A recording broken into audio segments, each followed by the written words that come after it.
Yeah, I've been in the hobby since my dad had a Metaframe 29-gallon tank, with one of those pumps that went click, click, click, click, click, click, click, and the Christmas tree that it was silver with the multicolored bulbs. So I've been in this a long time. From a paper route and guppies and turtles and all that type of stuff as a teenager. Kept a couple of tanks. I really shifted 100% to marine and then later to reef. And through a chance meeting, I met Sal Silvestri at the House of Fins about 15 years ago, bugging him about Tropheus. And he said, you should come to a Norwalk meeting. We got a great speaker. He goes, Rosario LaCourte speaking. And I'm saying to myself, who is Rosario LaCourte, I'm so hardcore marine, I had no idea about, who one of the greatest fish breeders in the Northeast was. Needless to say, I saw Rosario. You can keep this light on, or one of these lights on, because this is a presentation, but you guys are just as much important as this as I am. So we can keep a little light on if you want. Long story short, I ended up becoming a member of Leica. 10 years later, I was given Rosario a presentation, which was pretty darn awesome. With that being said, I am now the president of Norwalk just because nobody else wanted to be.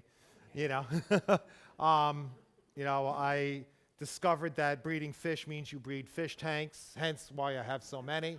And once somebody finds out you have more than 5, they are more than willing to give you their tanks that they don't want. And it's amazing how many 10-gallon tanks you find on the side of the road that are perfectly good. So that's kind of how this all developed.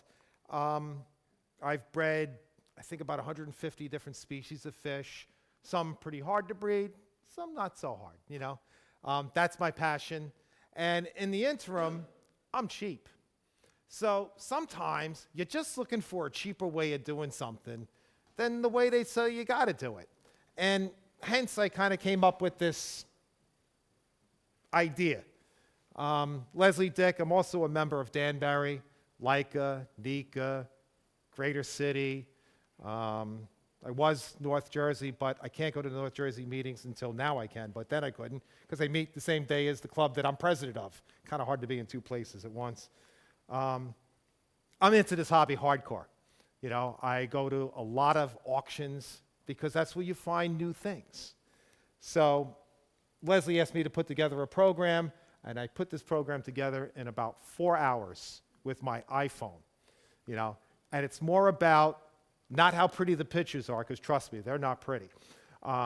It's more about talking about what it is and what other ideas you have of accomplishing the same thing within us. There may just be one item that damn, that's a good idea. So that's worth you 20 minutes. We can make this meeting 20 minutes. We can make it 2.5 hours if you want, because I can talk. We've established that, So with, I guess we hit this button in the center here. So, maybe not. Yeah, we'll hit one. There we go. So this is titled Stuff in Your House for Your Fish Room by me. Don't tell your partner that you took stuff from them. All right? This is literally stuff that you will find in your bathroom, your kitchen, your workshop, So just to get started, electric stuff. Night lights, all right? If your fish room's in the basement and you got to get something, you need to be able to at least walk around without tripping over the bucket of water that you left in the middle of the floor. So these things are really handy. Some of them are LEDs. If you got a fish that's breeding, it just laid a plaque of eggs, but you got it in the community tank, what happens? The lights go off and the other fish eat all the eggs. Put a night light on top of the tank. It's just enough light for them to still be able to guard it. You don't have to have your whole fish room lit. Put a red lens over it if you need to make it a little bit red. But it's just that stupid little thing that sometimes is that little extra to get you going, Everybody's got this, right? You got to control power. I don't care. Unless you're a master electrician, you don't have enough outlets in your fish room.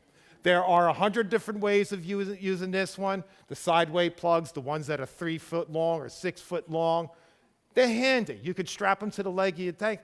My fish room's only about 6 and maybe a half foot tall in the best spots.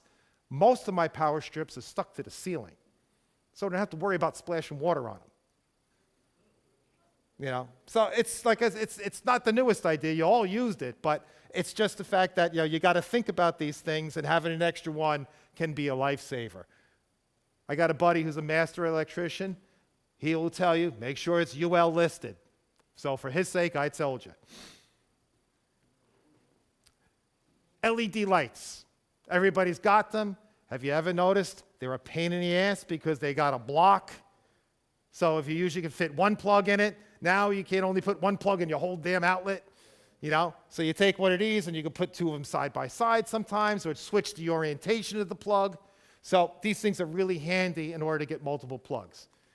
Excuse the fact that they're dirty. Like I said, I just started pulling stuff off my walls and taking pictures. So, but it wasn't about fancy. It's about ideas. Lots of tanks. Everybody does their fish room different. Most smart people would have planned out their fish room. Obviously, I'm not smart.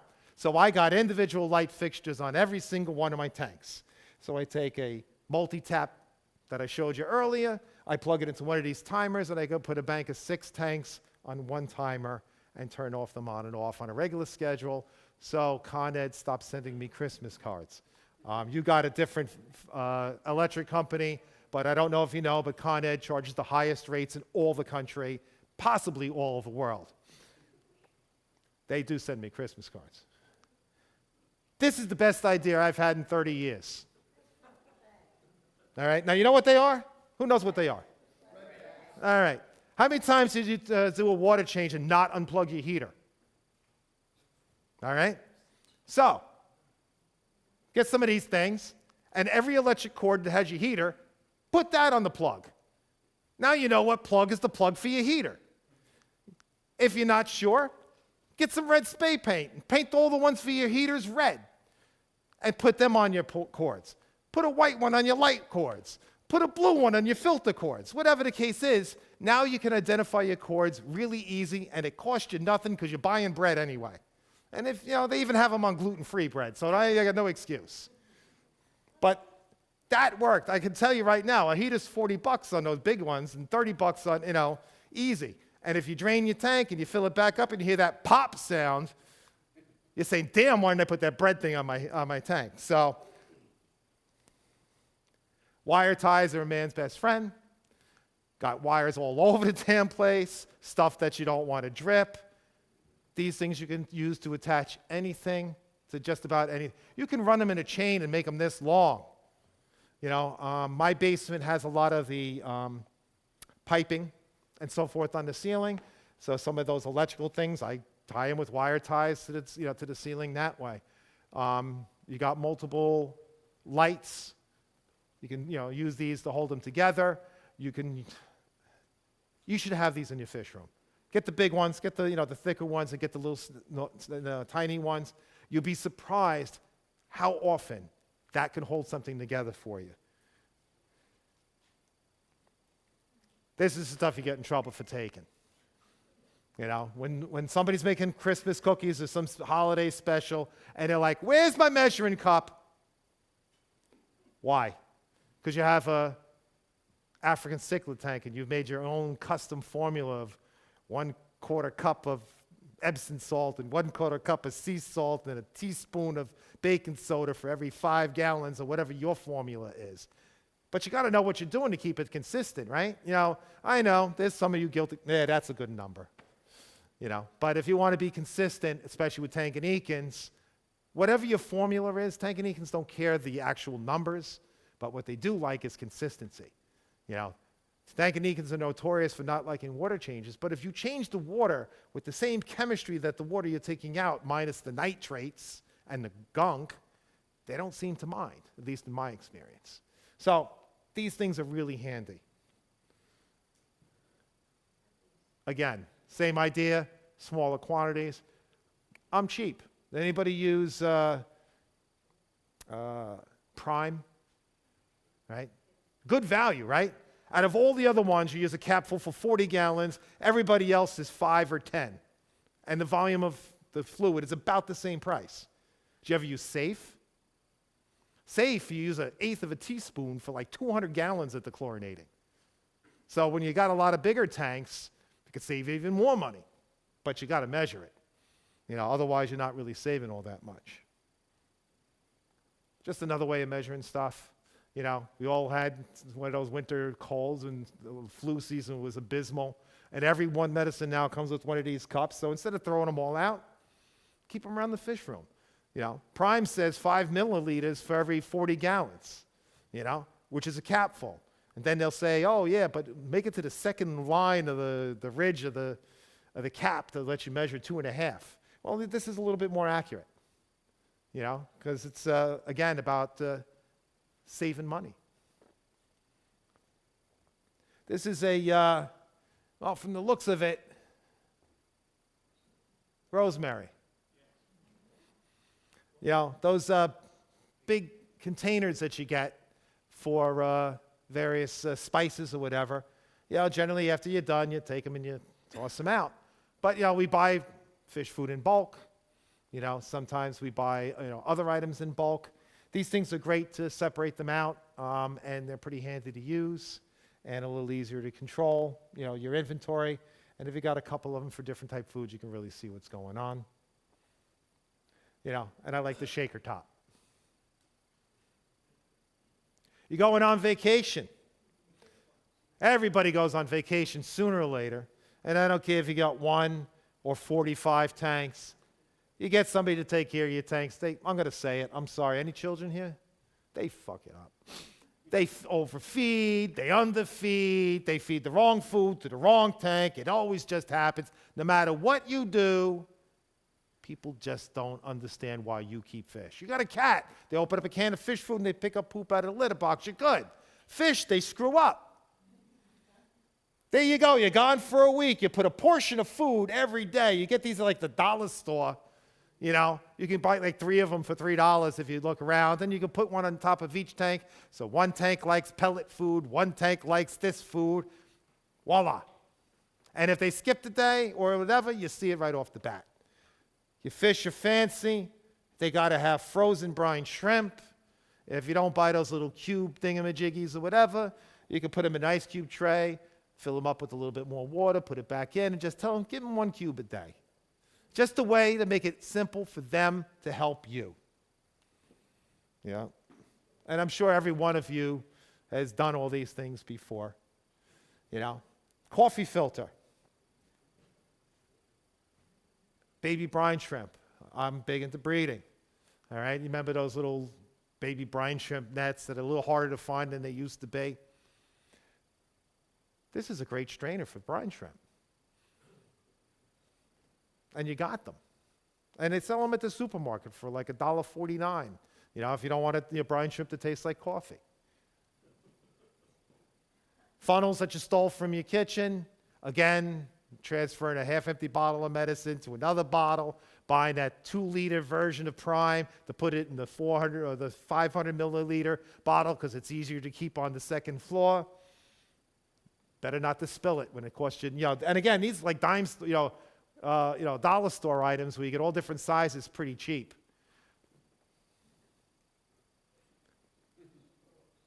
We all get hungry. So do your plecos. All right?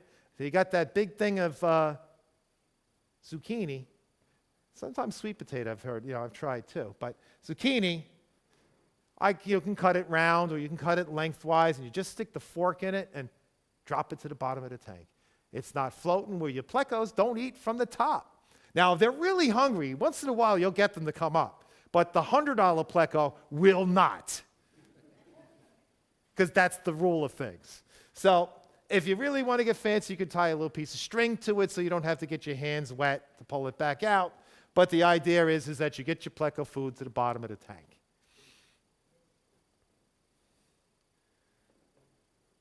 More uses than I can count. But, brine shrimp, you want to suck a little brine shrimp in or even a little diluted frozen food. You soften it up. You take this and squirt it where all the babies are in the tank. So make sure they get a shot at the food first. Sucking crap out of the corner of your tank. I'm a big fan of those Marina external breeders. I don't know if you're familiar with them. They got the little bubbler thing. Kind of works like the old bubble filters we used to use in the late 60s. Works the same principle. But they have a tendency to get a lot of mulm in the bottom. Mulm, forgive me for not pronouncing it properly, but they have a tendency to build up a lot of crap. And if it happens to have any little tiny food in there too, it rots. And since the idea is that you're keeping a 20-gallon tank with the water in a box this big. But if you got all those pollutants in there, it's not turning water over fast enough. So you want to be able to edit some of those pollutants out.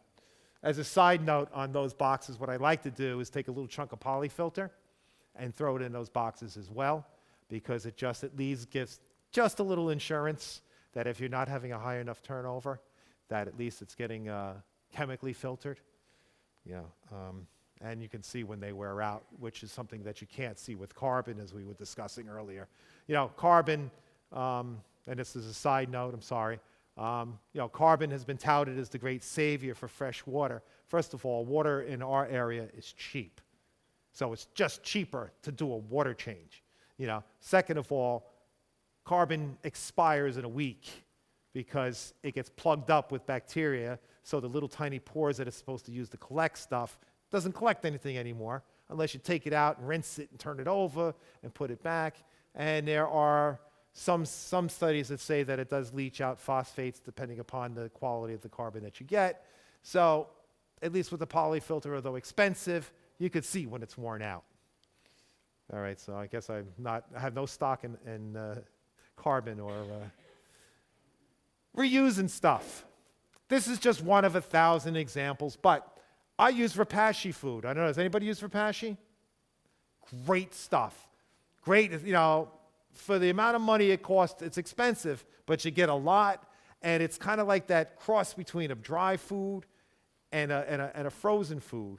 And anything, so many different fish I have eats it, and you can custom blend formulas for your different species, but what do you breed it in? Chinese food containers. You're going to throw them out anyway. And you make a nice flat thing, and then you can cut it with a butter knife. You get little squares and squish it in your little tanks. So save a couple of these instead of throwing them out. And they're really handy for that type of a thing. Example, Repashy. I think it's upside down, that slide, but hey, it's miracle.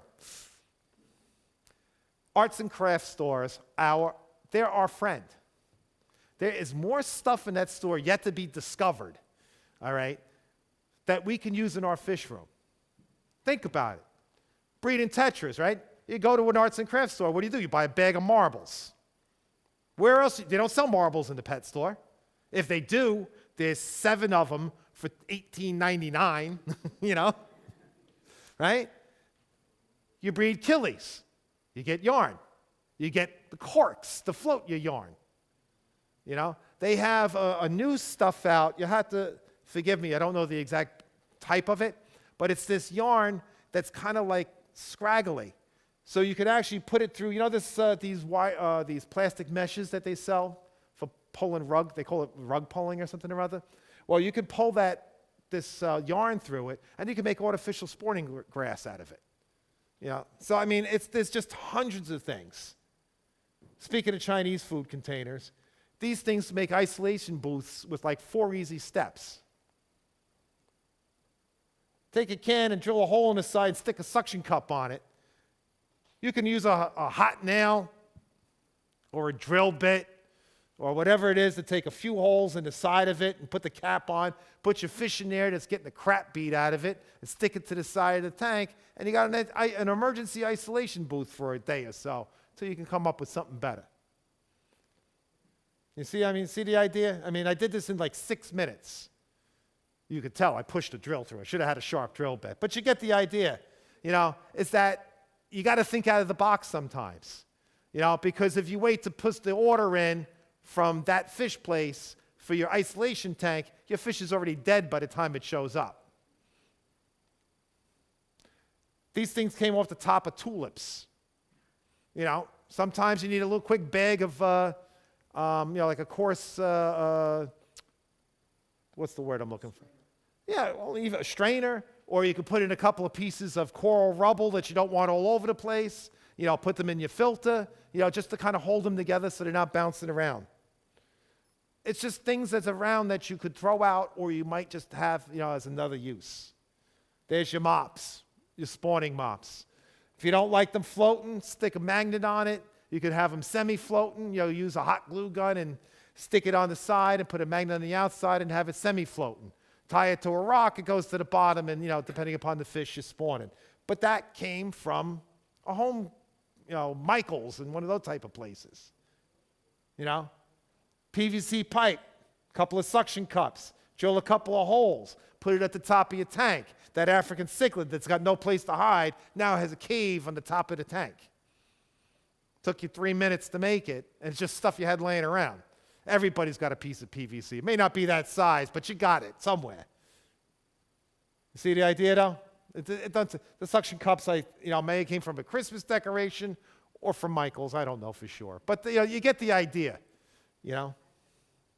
And a hot glue gun works perfectly for putting stuff back together that goes in your fish tank. You got those stupid plants with those stupid little bases that are supposed to hold your plants in. And then a year later, for whatever reason, why does this come apart? Hot glue puts it right back together. And you don't have to open up a brand new thing of crazy glue, stick your fingers together, and throw out the tube when you use it once. Garden center, your python, hook it on the sink, turn it on, hook the sink. I got one of these separators on every section. I have 200 foot of python. I do services on the side too, a little bit, but I can make my python as long, as short as I need, as fast as possible. I got one backwards so that I could put a pump on one end of my python, pump water out of the tank. But these things are invaluable for that. You can get them in, the brass ones are kind of pricey. They're like, $4.50, $5 for a set. But the plastic ones, literally, you get like a 2-pack of, male and females for like $3.95 at Home Depot. And if you don't like that place, Lowe's or, your local place. Egg crate. Got a 180-gallon tank. You ever try to divide 2 fish in a 180-gallon tank? Piece of egg crate works. Put a couple of rocks, keep it in place, cut it to size. You don't even really need a tool. I mean, it's better if you have some sort of a saw, but you could use a pair of needle nose pliers and just break the tabs off, and it's pretty straightforward. You want to make a hole in it so that the female can get in and out, but the male can't because he's too big. You could do that. Maybe a little, if you're going to make a gateway for her, get a little file or something so the edges aren't sharp, though, because she might be trying to get out in a fast hurry. This is pipe insulation. When you got the pipes in your ceiling and you peel that little stuff away and, it glues together like it's a solid thing. You've seen it before. It makes a good flotation device. Got one of those plastic shoe boxes, put a couple holes in it to allow the water to transfer back and forth, or not. Put this around the top of the shoe box.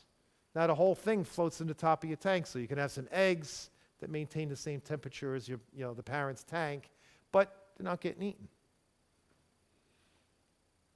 See the idea? Same boxes are great for organizing. Those plastic shoe boxes should be your best friend, because if you've got more than 3 tanks, you got a closet full of stuff. It's just, and like I said, if you got more than 3 tanks, anybody that's ever owned a tank will ask you, do you want their old crap? And you say yes. In my neighborhood, if it's free, it's for me, I'll take 3. And I have. I lost the cover, but it's a label maker, because when you get a lot of shoe boxes with a lot of stuff, it is handy to actually know what's in the box. I've got a couple of dozen different boxes, labeled, weights, mops, electrical outlets, and so on and so forth. So it's really handy. I also use my wife is a big fan of feeding the birds. And anyone that has cats, those square, like 5-gallon type buckets. Well, they're really good for holding, I switched from an African cichlid tank to a freshwater neutral tank. So, I'm not going to throw out every time I change tanks the gravel. So I let the dirt and the gravel dry out, and I put it in those kitty litter / bird buckets. Put a label, neutral sand, marine sand. Because it's amazing what you think you'll remember and what you actually do. And white sand kind of looks like white sand, and if you put your prized Altum Angels in a tank filled with marine sand, you'll have no longer prized Altum Angels because they won't like that 8.0 pH. So label it, organize your parts in a little, whatever works for you. Again, these are available at Michael's. There's 100 ways of doing the same thing. So it's just an idea. Back in the day, we used to use, little baby food jars, stick a nail in it, nail it to the shelf, and you could see what was in it. I haven't had a baby in 18 years, unfortunately. My baby's growing up too darn fast, but that's another story. Cleaning stuff. They still make these. Pipe cleaners. I haven't seen one in a long time unless you go to Michael's, and that's where they have them. Those little airline things where, the air pump just doesn't seem to pump enough air through it. That'll clean it out. Again, it's one of those stupid things that if you have it, you will use it. If you don't have it, you're like, what am I going to use to clear this out? It costs like $1.99 in Michael's. I can't tell you how many times it's bailed me out. The cleaning brushes that you can buy from Penplax are okay sometimes. But sometimes they just don't do the job. And sometimes you need something a little more robust or a little bit bigger, depending upon what you're cleaning. So, if you raid the kitchen, maybe not actually take it from the kitchen, but just use it for ideas. You'll find like bottle brushes. This is a brush for cleaning out your dryer vent. Where you take the thing, maybe half of you probably don't even know what it is. But if you pull out the filter for your dryer, you take this to clear out the junk that's in there and put it back. If you leave your other partner to do all the laundry, you may not know what this is. No fault. But it's great for, you got a 1/2-inch tube and you're trying to, clean out the gunk because no matter how clean your tank is, those tubes just get nasty junk in it. So pretty handy. Regular scrub brush. We've used them all the time. Get one dedicated to your fish room. Nail brush, same thing. I think I use that for cleaning my nails after doing work on my car, it looks like. But nevertheless, you get the idea. These things are really handy. And what's great about this one in particular, it's small and you don't whack your knuckles. Old toothbrushes are a man's best friend. And if you ever try to clean the silicone on the side of your tank, that'll do it without tearing it apart. Or if you've got a bunch of algae just beneath the gravel level, these things work great because you can kind of get there and stir it up without, getting a blade stuck in the silicone or causing some sort of an issue. And they're good for cleaning those rocks in those tight places if you're that kind of anal. Colander, of course, we know every time you want to clean your gravel. But this is my new best friend. I don't know really exactly what it is, but I'm going to call it a ravioli scoop. No, this was in the food part, though. But it does look like a cat litter scoop, but this was in the food aisle. But I got a lot of tanks with sand in it. I got a lot of tanks with African cichlid sand in it. And you know what happens with tanks with African cichlid sand? Thank you. Now, I got to tell you, Malaysian trumpet snails, they love hard water. They love any water, but they really seem to love hard water. With that being said, if you take the sand and dry it out for 16 to 20 years, they'll die. But sometimes they'll still die shorter. But even since, when you use the sand again, the dead ones float up to the top, and then you get these like puddles of snails, shells, and even with the live ones. You can't get them all. But if you're just trying to thin the ranks when you're doing a big maintenance on your tank, you could scoop up the sand goes through, and you get at least 75% of the snails. I did a retro from a 75-gallon tank. I took all the sand out, and I filled up about a 1/2 quart of snail shells. Didn't even know I had a problem. I mean, I knew I had them, I didn't know it was a problem. Now, there's a love-hate relationship I have with those because I got to tell you, way back, I had a 40 breeder that I put in a large, 2 or 3 large spawns of electric blue peacocks at about 1/2 inch. By the time I got rid of the last one, they were probably about 4 inches. So there was a time in this 40 breeder that I had about 50 electric blue peacocks in a 40 breeder. The tank was always crystal clear. When I took all those fish out, there was no sand. It was all the shells of these Malaysian I mean, the sand just moved. I mean, they are the most awesome scavengers you could ever ask for. Just if you run any kind of mechanical filtration, they get stuck in the impellers and cause all hell. So, anyway, if you want to thin them, that's a good tool to do it. If you got sand, obviously you got gravel, you're SOL. These we sell at the dollar store. A buddy of mine talked about these. You got African cichlids, and they're mouth brooders. And you're cleaning your tank, and you catch the female, and she spits all these little wigglers or fry out, and you're like, oh, now what? Oh, I don't have one of those $40 egg tumblers. What do?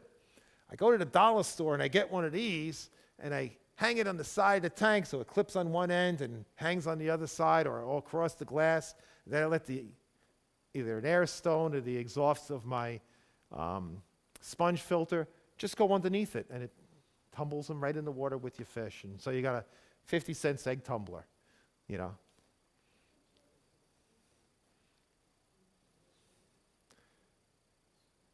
I think this one's on a magnet. They usually have them for refrigerators.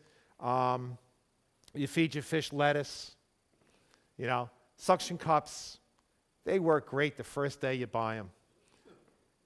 That's about all good I can say about suction cups.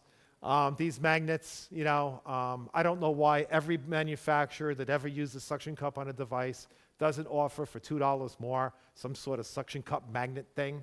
I have lost more baby fish to suction cup failure than to anything else I think I can possibly ask for. So these little magnet things are handy. I don't know, I might even hot glue this magnet to this little clip. Just like I said, to hold lettuce or a piece of nori if you have those type of fish. Or even, even a large disc, for some of your fish. Whatever it takes to get them to eat. This is just another way of doing it. Or, the metal thing, I'm sure you got a metal stand somewhere and you just need to hold a couple of bags or something. You can use this to hold stuff that's associated with the aquarium near your aquarium. So magnets and clips are just really handy to have. These magnets are free. Everybody's got a power head that died. Everybody's got, air pump that died. They all got magnets in them. Take it apart, take out the magnet. Sooner or later, you'll find a use for it. Really more for construction, one of those Home Depot heavy-duty clips. But if you ever filled a fish tank and had the hose fall out while you went to go to the bathroom, you'll wish you spent, $1.29 on one of these clips to make sure the hose don't fall out of your tank. We won't talk about the times that you read a book while you were in the bathroom and the tank overflowed. I can't help you with that, but at least it'll keep the hose from falling out. In the summertime, if you got, I have a reef tank, they just tend to get too damn hot. One of the simplest ways of keeping it cool, of course, taking a fan and having it blow across the top of your tank, greater evaporation rate, keeps your tank cooler, or sometimes 2 degrees, 3 degrees better than the surrounding temperatures. If you got a sump or even a tank, put one of these for security, put them in one of a Ziploc bag or some sort of a bag, it's those refreezable things that you use. Put it right in the tank. It usually doesn't bring the temperature down, but it might slow down that rise to getting you past that point. Most fish don't care, but every one of us once in a while, has that one species that just doesn't like 82 degrees. Or whatever the number is. This is my best friend in my fish room. You say, oh, it's a garbage can. No, it's not a mere garbage can. That is a water quality control unit. Because instead of filling up directly from your tap and somebody flushes the toilet on the other side of your house and now your water's cold or hot and you've either cooked or froze your fish, fill that up. You add salt because it's an African cichlid tank. Well, that's 40 gallons. So I know exactly how much salt is going in there. And when I fill up my tank with 32 gallons, it has the precise salt mixture as it had the first time I used it. I got a saltwater fish tank. I can control the salt levels in that tank and make that water perfect. I want the water to be a certain temperature. I can keep messing with it until I get it just right. It's hard to do that when you're filling up a 10 or a 20-gallon tank, when you're messing around with your Python. Here you got an opportunity to get the water right before you add it to your really expensive discus collection. Or if you want to use half RO, mixing it with tap and get everything all set up nice, or you're one of those rain collector people, whatever the case, bless you. Whatever the case may be, this is really handy. And if you put it on wheels, it's even better. One of the things also about these, I have about 3 of these I use in my fish room. One I use for my RO water. I have an automatic float valve that shuts it off. The other one I use for my RO wastewater because that's perfect for African cichlids, and you've run it through a sediment filter, you've run it past a carbon filter, although I just said carbon sucks, but under pressure it's a little bit better. And then, so the wastewater is still better than your tap in general. You don't have to worry about the chlorinating it. And you're keeping all those calciums and salts that you kind of want in an African cichlid tank anyway. They're just handy to have around. Obviously that's the completed thing. I'm actually down to the last slide already, because usually I get people talking, but I haven't shut up long enough to let people get a word in edgewise. Insulation. Now, a lot of folks, they get something from Amazon, some piece of furniture that requires 6,000 screws, and it comes with these big sheets of that white styrofoam, you look at it, and it's like blowing in the wind in little pieces. This is house insulation. It's denser. I've had a 120-gallon tank pop a seam, and it's not pretty. Now, fortunately, it was in the basement. I caught it early enough. I saved my fish, and got a refund, and got a new tank. But now all my large tanks have this underneath it because it gives more than the wood or whatever's underneath it, but it also helps level things out. And as an added bonus, it also adds a little insulation to the bottom of the tank, keeps the heat in the tank. They're like $12 a sheet, depending upon the thickness that you buy. I look for the thinner stuff because, we don't need 2-inch insulation. It's just an idea. It's just to, even it out. But it's pretty easy to cut. You can put the reflective side towards the tank. If you live in a colder basement setup like I do, the bottom rack really does make a difference. I've seen about a 3-degree difference.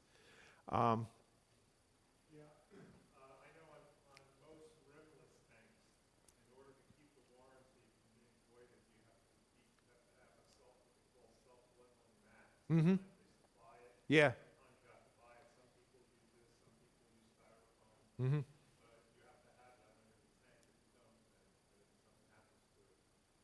Yeah. Yeah, I find this has been serving me pretty well. It's funny how, we all have our pet peeves. For me, it's got to be one sheet underneath that's a little bit bigger than the dimension of the tank. But in truth, you don't have to. I mean, if you've got a slightly wider base for the lip of your tank to sit on, it could be a 2-inch strip all the way around, and you could buy one sheet and do your whole fish room. I'm a little too anal for that. I gotta, everything's got to be purdy, and, as best I can. But it really is handy, especially for larger tanks. They say if you got, a really cold place, you could, surround 3 sides and the bottom. I guess that would be 4 if we did my math. And keep a lid on it. Would make it, more thermally stable. I haven't gone that far, but, that's, my choices. And that's pretty much it.